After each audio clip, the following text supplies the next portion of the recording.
আসসালামু আলাইকুম, আমন্ত্রণ জানাচ্ছি চ্যানেল আই সংবাদে আপনাদের সাথে আছে আমি নবনীতা। বিস্তারিত সংবাদের শুরুতেই জানিয়ে দিচ্ছি ফ্রেশ আটা, ময়দা, সুজি সংবাদ শিরোনাম। মাইলস্টোন ট্র্যাজেডিতে আরও 2 শিশুর মৃত্যু। জাতীয় বার্ন ইনস্টিটিউটে চিকিৎসাধীন 5 জনের অবস্থা সংকটাপন্ন। নির্বাচন পেছানোর ষড়যন্ত্র সফল হবে না বলছে বিএনপি। জাতীয় ঐক্যের কাছে সব নস্যাৎ হবে মন্তব্য। জামায়াতে ইসলামী ক্ষমতায় গেলে দলের মতোই সুষ্ঠুভাবে দেশ নিয়ন্ত্রণের ঘোষণা। মানুষ ও মানবতার কল্যাণে রাজনীতির প্রতিশ্রুতি রুকন সম্মেলনে। এবং সবুজে সাজায় বাংলাদেশ স্লোগানে যশোরে প্রকৃতি ও জীবন ক্লাবের বৃক্ষরোপণ ও বিতরণ। পরিবেশ রক্ষার আন্দোলন বেগবান করার উদ্যোগ।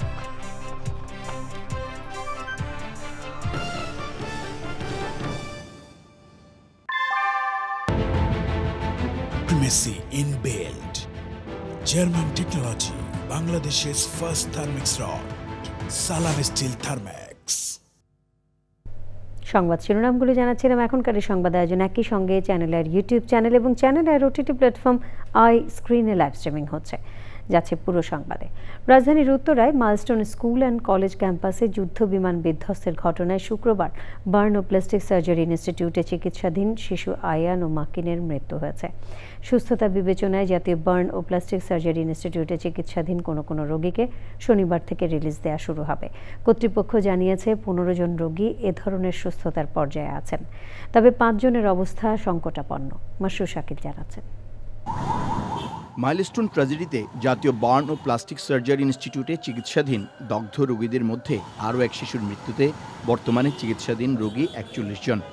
আমাদের ম্যানেজমেন্ট প্রোটোকল সেম, শুধুমাত্র ইনটিউবেশন যাদের লাগে তাদেরকে আইসিইউতে রাখাটা জরুরি হয়ে পড়ে। আমরা আইসিইউ এইচডিউর সমমানের চিকিৎসা হয়ে থাকে, শুধুমাত্র ইনটিউবেশন যখন দরকার হয় তখন আমরা আইসিইউতে শিফট করি। ব্রিফিংয়ে জানানো হয় রোগীদের ক্যাটাগরি করে চিকিৎসা দেওয়া হচ্ছে। সিঙ্গাপুর, চীন ও ভারত থেকে আসা চিকিৎসকদের পরামর্শও নেওয়া হচ্ছে। সিঙ্গাপুরের 9 জন, তারা ডক্টর সহ নার্সিং স্টাফ রয়েছেন, ওনারা 9 জন, আর 5 জন চাইনিজ টিমের সদস্য আসছেন। তারা আসলে আমাদের রোগী সম্পর্কিত যে ব্রিফিং সেটা নিয়েছেন এবং আমাদের চিকিৎসকদের সাথে তারা পরামর্শ করছে।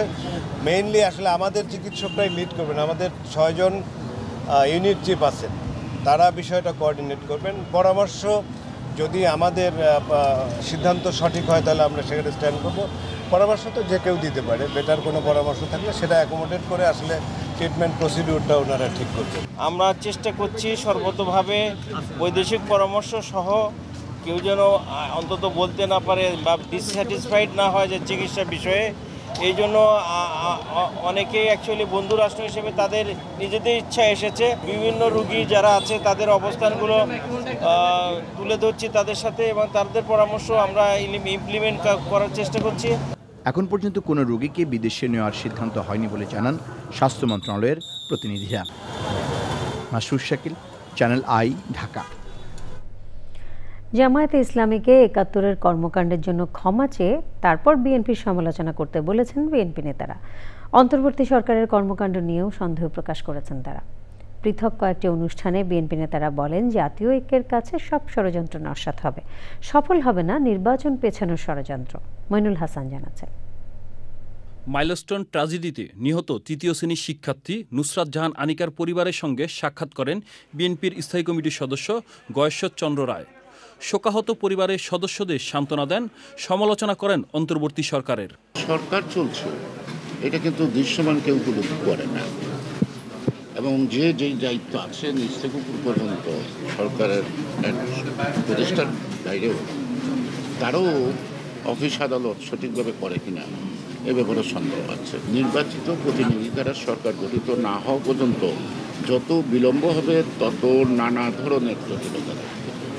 একই দুর্ঘটনায় নিহত তুরাগ থানার নয়ানগরের সাদিয়া আক্তারের পরিবারের খোঁজখবর নেন স্থায়ী কমিটির আরেক সদস্য ইকবাল হাসান মাহমুদ টুকু।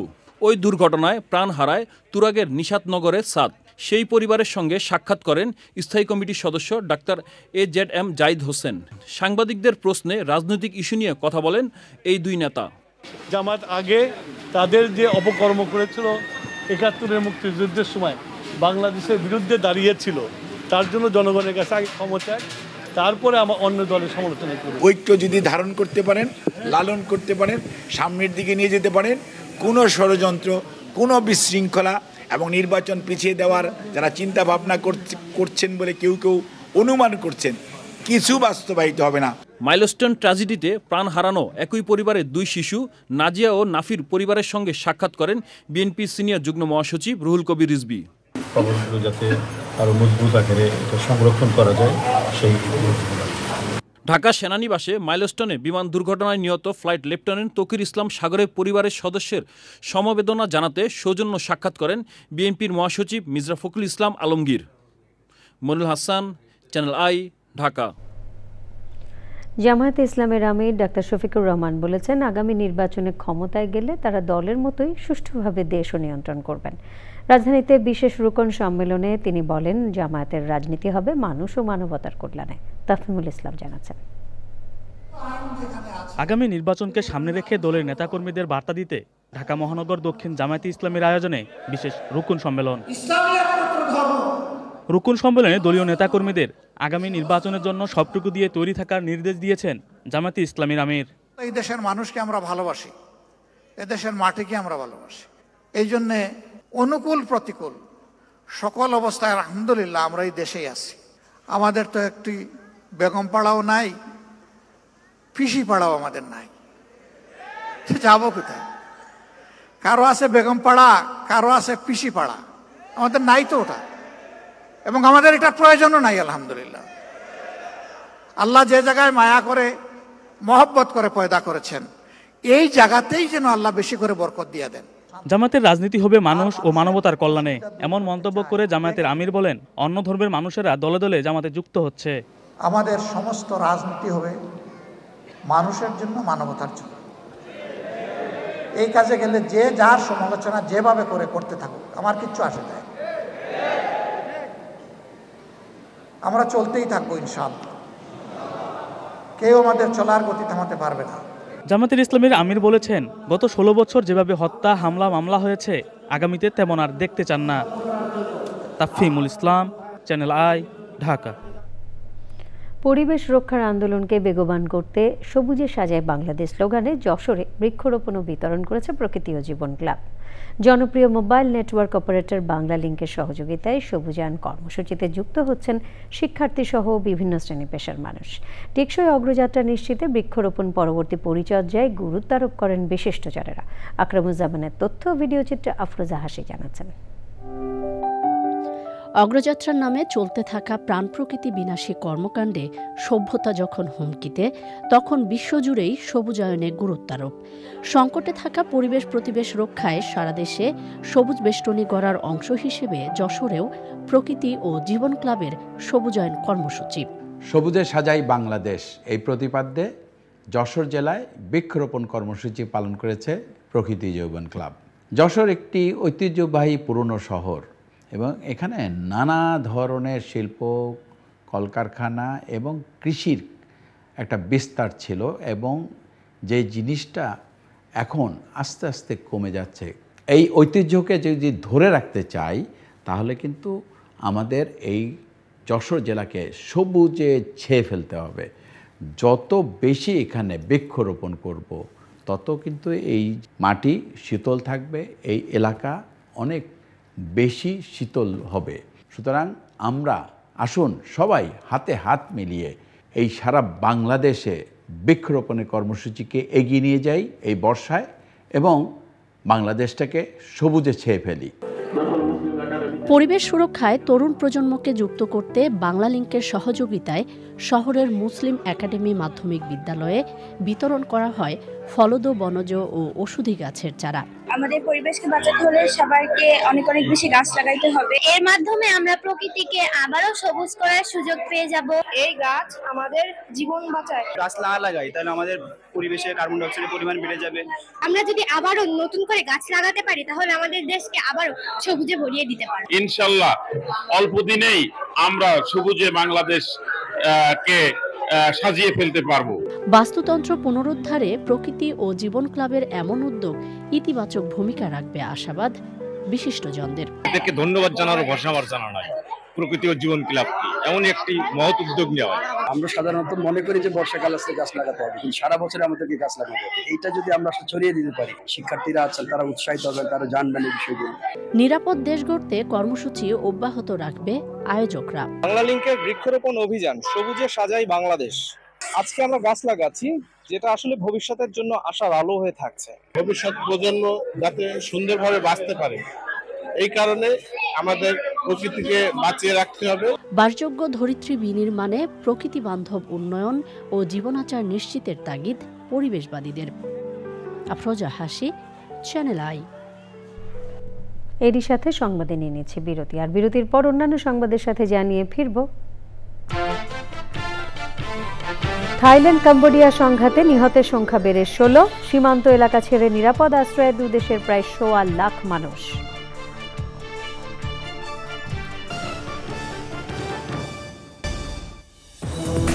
বিরতির পর আমন্ত্রণ আরো একবার। মানব শরীরের বাইরে একটি পরীক্ষাগারে ডিম্বাণু ও শুক্রাণু নিষিক্ত করে সেই নিষিক্ত ডিম্বাণু বা ভ্রূণ নারীর গর্ভাশয়ে প্রতিস্থাপনের মাধ্যমে সন্তান জন্মদানের পদ্ধতিকে বলা হয় আইভিএফ। বন্ধ্যাত্বের চিকিৎসায় এই পদ্ধতি ব্যবহারকে ইতিবাচক হিসেবে দেখে সবাইকে সচেতন হওয়ার আহ্বান জানিয়েছেন বিশেষজ্ঞরা। মিথিলা নাজনীন জানাচ্ছেন। বন্ধ্যাত্বের চিকিৎসায় ব্যবহৃত পদ্ধতি আইভিএফ, যা বহু নিঃসন্তান দম্পতিকে সন্তানের মুখ দেখার সুযোগ করে দিচ্ছে। সারা বিশ্বের মতো বাংলাদেশেও পালন হচ্ছে বিশ্ব আইভিএফ দিবস। বাংলাদেশেও এরই মাঝে জনপ্রিয় হয়ে উঠেছে এই পদ্ধতি। সাফল্যের তালিকাও বাড়ছে। আমার ফার্স্টে মিসক্যারেজ হয়েছিল, তারপর আমাকে হসপিটাল থেকে বললো যে আপনি আর একটু বেটার ডাক্তার দেখান, কোনো প্রবলেম আছে কি না কি আছে একটু খোঁজখবর নেন। এখন আমি ফার্স্টে আইইউআই করি, কস্টিং ছিল প্রায় 20-এর কাছাকাছি, কিন্তু ওটাতে আমার সাকসেস আসেনি, তাই আমি আর সময় নষ্ট না করে আইভিএফ করেছিলাম। হাজব্যান্ড ওয়াইফ দুইজনে যে কোনো একজনের প্রবলেম থাকতে পারে, তো জিনিসটাতে আমি রেকমেন্ড করব যে মানে জিনিসটাকে সংকোচের দিক দিয়ে না দেখে মানে ইন্ডিভিজুয়ালি টেস্ট করা উচিত। চিকিৎসকরা বলছেন, সন্তান ধারণের ক্ষেত্রে যে কোনো জটিলতা থাকলে তা নিয়ে অপেক্ষা না করে দ্রুত বিশেষজ্ঞের পরামর্শ নিয়ে সেই অনুযায়ী ব্যবস্থা নিতে হবে। আমাদের বাংলাদেশে কিন্তু অনেকগুলো সেন্টার ডেভেলপ করেছে, সুতরাং ইনফার্টিলিটি চিকিৎসার জন্য কিংবা আইভিএফ চিকিৎসা, যেটা উন্নত মানের চিকিৎসার জন্য, তো এখন হচ্ছে কি দেশে বাইরে যাওয়ার কোনো প্রয়োজন নেই। 3-3.5 লাখ টাকার মধ্যে আমাদের আইভিএফ প্যাকেজটা হয়ে যায়। তো অনেকে দেখা যাচ্ছে যাদের বেশি ইনজেকশন লাগছে তাদের ক্ষেত্রে 4 লাখ টাকার মতো লাগতে পারে। সর্বোপরি আইভিএফ পদ্ধতিতে কুসংস্কার থেকে বেরিয়ে সবাইকে সচেতন হওয়ার আহ্বান জানিয়েছেন বিশেষজ্ঞরা। Mithila Naznin, channel I, Dhaka. খানাখন্দার উঁচু নিচু রাস্তার কারণে দীর্ঘদিন ধরে দুর্ভোগ পোহাচ্ছেন রাজধানীর বাসাবো ও খিলগাঁও এলাকার বাসিন্দারা। হাঁটাচলা করাও রীতিমতো কষ্টসাধ্য ব্যাপার হয়ে দাঁড়িয়েছে। ঠিকাদারদের গাফিলতির কারণে রাস্তা মেরামতের কাজ ঠিকমতো হচ্ছে না বলে অভিযোগ করেছেন এলাকাবাসী। আরও জানাচ্ছেন শাকের আদনান।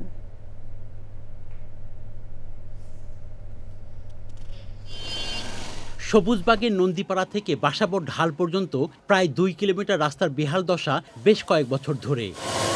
তবে খানাখন্দ আর উঁচু নিচু রাস্তার এই অবস্থা বছরখানেক হলো আরও বেড়েছে।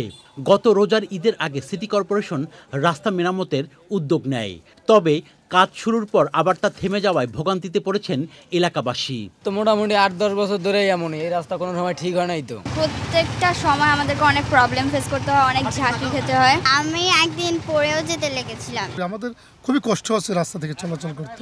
অন্যদিকে বৃষ্টি হলে কাদা জলে একাকার হয়ে যায় এলাকা। একটু বৃষ্টি হলে রিক্সা ভাড়া যেখানে 50 টাকা সেখানে 100 টাকা 120 টাকা করেও যায়। জ্যাম লেগে থাকতেছে, একটা রুগী নিয়ে যাওয়া যায় না হাসপাতালে, অনেক সময় দেখা যাচ্ছে গাড়ি উল্টিয়ে পড়ে যাইতেছে এখানে। তবে সম্প্রতি এই রাস্তা মেরামতের কাজ আবার শুরু হয়েছে। ম্যানুয়ালের কাজটাই চলতেছে আর পাইপ বসানোর কাজটাই চলতেছে। মাঝে দিয়ে বন্ধ ছিল অনেকদিন, এখন আবার দৌড়ছে কাজ। পাশের খিলগাঁও তিলপাপাড়ার শান্তিপুর থেকে দক্ষিণ গোরান ছাপড়া মসজিদ পর্যন্ত সড়কেরও বেহাল দশা।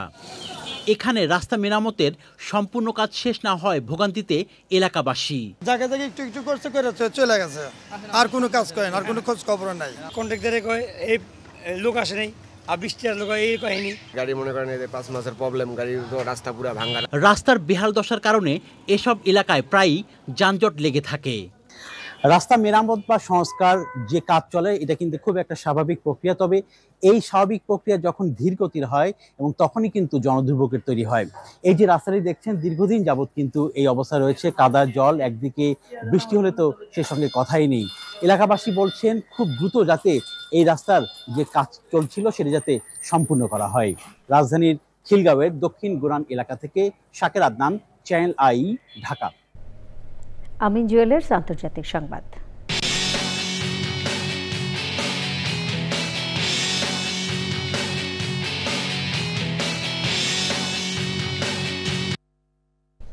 থাইল্যান্ড ও কম্বোডিয়ার সংঘাতে থাইল্যান্ড কর্তৃপক্ষ কম্বোডিয়া সীমান্তবর্তী 8টি জেলায় সামরিক আইন জারি করেছে। দুই দেশের নিহতের সংখ্যা বেড়ে দাঁড়িয়েছে 16 জনে, তাদের মধ্যে 15 জনই থাইল্যান্ডের নাগরিক। সংঘাতের কারণে প্রায় 1,20,000 বেসামরিক মানুষ নিরাপদে আশ্রয়ে সরে গেছে।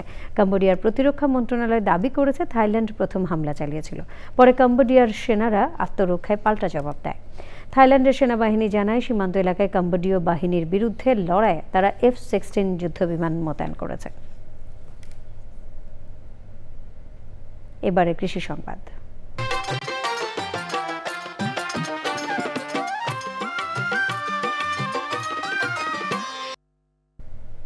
চাঁপাইনবাবগঞ্জের প্রত্যন্ত অঞ্চল ভোলাহাট উপজেলায় আম, রেশমের পাশাপাশি প্রচুর পরিমাণে সবজির আবাদ হচ্ছে। বর্তমানে মালচিং পদ্ধতিতে সবজি চাষ করে বেশি লাভবান হচ্ছেন কৃষক।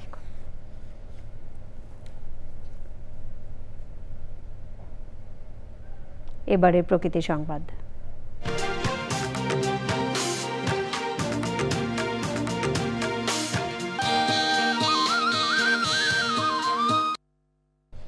কক্সবাজারে চলছে সপ্তাহব্যাপী বৃক্ষ মেলা। মেলায় রয়েছে দেশি বিদেশি বিচিত্র বৃক্ষের সমাহার।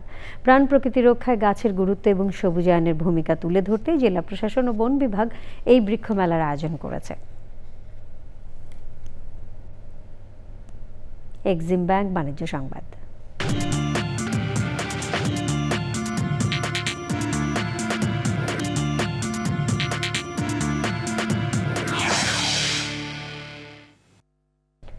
বর্তমানে দেশের মোট বৈদেশিক মুদ্রার রিজার্ভ $30 বিলিয়ন দাঁড়িয়েছে। তবে আন্তর্জাতিক মুদ্রা তহবিলের হিসাব পদ্ধতি BPM-6 অনুযায়ী রিজার্ভ $24.99 বিলিয়ন। সপ্তাহের শেষ কার্যদিবসে বৃহস্পতিবারের হিসাব অনুযায়ী বাংলাদেশ ব্যাংক এ তথ্য জানায়। গত 30 জুন বৈদেশিক মুদ্রার রিজার্ভ ছিল $31.72 বিলিয়ন।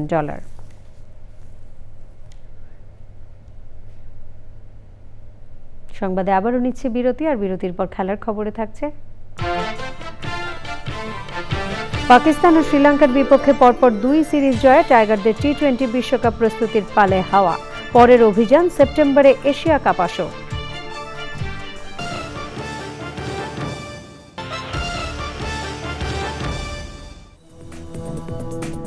আপনারা দেখছেন চ্যানেল আই সংবাদ। ফেনীর পরশুরামে বিএসএফ এর গুলিতে এক বাংলাদেশি নিহত এবং আহত হয়েছেন একজন। বৃহস্পতিবার মধ্যরাতে পরশুরাম উপজেলার বাঁশপদুয়া সীমান্তে এই ঘটনা ঘটে। নিহত তরুণের নাম মিলাত হোসেন। তিনি পরশুরাম উপজেলার বাঁশপদুয়া গ্রামের ইউসুফ মিয়ার ছেলে। আহত হয়েছেন একই এলাকার মোহাম্মদ আফসার। বিজিবির ফেনী ব্যাটালিয়নের অধিনায়ক লেফটেন্যান্ট কর্নেল মোহাম্মদ মোশাররফ হোসেন এই তথ্য নিশ্চিত করেছেন। বিজিবি ও স্থানীয়রা জানিয়েছেন, বৃহস্পতিবার রাত 1টার দিকে পরশুরাম উপজেলার গুথুমা বিওপির সীমান্ত পিলার অতিক্রম করে কাঁটাতারের কাছে চলে যান মিল্লাত হোসেন ও আফসার। সে সময় বিএসএফ এর সদস্যরা গুলি চালালে মিল্লাত ও আফসার গুলিবিদ্ধ হন। স্থানীয়রা তাদের পরশুরাম উপজেলা স্বাস্থ্য কমপ্লেক্সে নেন। পরে তাদের ফেনীর 250 শয্যা জেনারেল হাসপাতালে পাঠানো হয়। ওই সময় পথে মিল্লাত হোসেনের মৃত্যু হয়। আফসার হাসপাতালে চিকিৎসাধীন।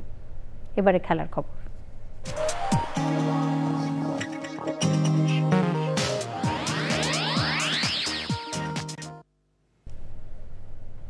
টি-20 বিশ্বকাপ সামনে রেখে চলতি বছরের মে থেকে শুরু হয়েছে টাইগারদের মাঠের প্রস্তুতি। আরব আমিরাত এবং পাকিস্তানের মাঠে নিজেদের মেলে ধরতে না পারলেও শ্রীলঙ্কায় এবং ঘরের মাঠে পাকিস্তানের বিপক্ষে সিরিজ জয় আত্মবিশ্বাসের পালে হাওয়া দিয়েছে টাইগার শিবিরে। তবে সেপ্টেম্বরে অনুষ্ঠেয় এশিয়া কাপ পারফরম্যান্সের ধারাবাহিকতা ধরে রাখার চ্যালেঞ্জ লিটন দাস ও তার দলের। আদিল আহমেদ শান জানাচ্ছেন। 2006 থেকে টি-20 শুরু করলেও এখনও ক্রিকেটের শর্ট ফরম্যাটে বড় দল হয়ে ওঠেনি বাংলাদেশ। গেল 19 বছরে 52 সিরিজে মোট 194টি ম্যাচ খেলেছে টিম টাইগার্স। তার মধ্যে মাত্র 76টি ম্যাচে জয় পেয়েছে লাল সবুজরা। টেস্ট খেলুড়ে শীর্ষ 10 দেশের মধ্যে টি-20তে বাংলাদেশের অবস্থান তলানিতে। চলতি বছর 4 সিরিজের মধ্যে শেষ 2 সিরিজে পূর্ণাঙ্গ শক্তির দল পাওয়াতে 2 সাবেক চ্যাম্পিয়নকে হারিয়ে ট্রফি নিশ্চিত করতে পেরেছেন মনে করেন লিটন দাস। তবে 2026 বিশ্বকাপের আগে প্রাক টুর্নামেন্টে সেপ্টেম্বরে এশিয়া কাপের আগে নতুন দল নিয়ে গড়ে ওঠা শেষ 4 সিরিজে টাইগারদের পারফরম্যান্স অনিয়মিত। ব্যাটারদের পারফরম্যান্সের ধারাবাহিকতার অভাব ভাবনায় ফেলেছে অধিনায়ককে। আমরা যে 2টা সিরিজ খেললাম শ্রীলঙ্কা এবং পাকিস্তান, আমার কাছে মনে হয় আমরা আমাদের ফুল সেটআপ নিয়ে যেতে পেরেছি এবং আমরা শো করেছি যে আমরা ভালো ক্রিকেট খেলতে পারি। তো আমাদের চেষ্টা থাকবে এটাই যে আমরা যেন কন্টিনিউ বেসিসে এই ধরনের ক্রিকেট খেলতে পারি। ব্যতিক্রম অবশ্য বাংলাদেশের বোলিং লাইনআপে। পেসারদের ইনজুরি কনসার্ন না থাকলে আর টানা ম্যাচ খেলতে পারলে তাসকিন শরীফুলরা পেতেন আরও উইকেট। 4 বছর পর আবারও র্যাঙ্কিংয়ে উন্নতি করেছেন মুস্তাফিজ। স্পিনারদের মধ্যে ধারাবাহিকতা রেখেছেন রিশাদ শেখ মাহাদিরা। 5 সেপ্টেম্বর আরব আমিরাতে শুরু আন্তর্জাতিক টি-20 Asia cup. Adil Ahmed Shan, channel I, Dhaka. সংবাদের শেষ ভাগে আমরা সবশেষে ফ্রেশ আটা, ময়দা, সুজি সংবাদ শিরোনামগুলো জানিয়ে দিচ্ছি আরও একবার।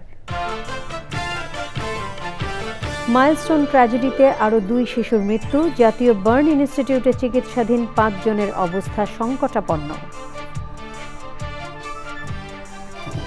নির্বাচন পেছানোর ষড়যন্ত্র সফল হবে না বলছে বিএনপি। জাতীয় ঐক্যের কাছে সব নস্যাৎ হবে মন্তব্য। জামায়াতে ইসলামী ক্ষমতায় গেলে দলের মতোই সুষ্ঠুভাবে দেশ নিয়ন্ত্রণের ঘোষণা। মানুষ ও মানবতার কল্যাণে রাজনীতির প্রতিশ্রুতি রুকন সম্মেলনে। এবং সবুজে সাজায় বাংলাদেশ স্লোগানে যশোরে প্রকৃতি ও জীবন ক্লাবের বৃক্ষরোপণ ও বিতরণ। পরিবেশ রক্ষার আন্দোলন বেগবান করার উদ্যোগ।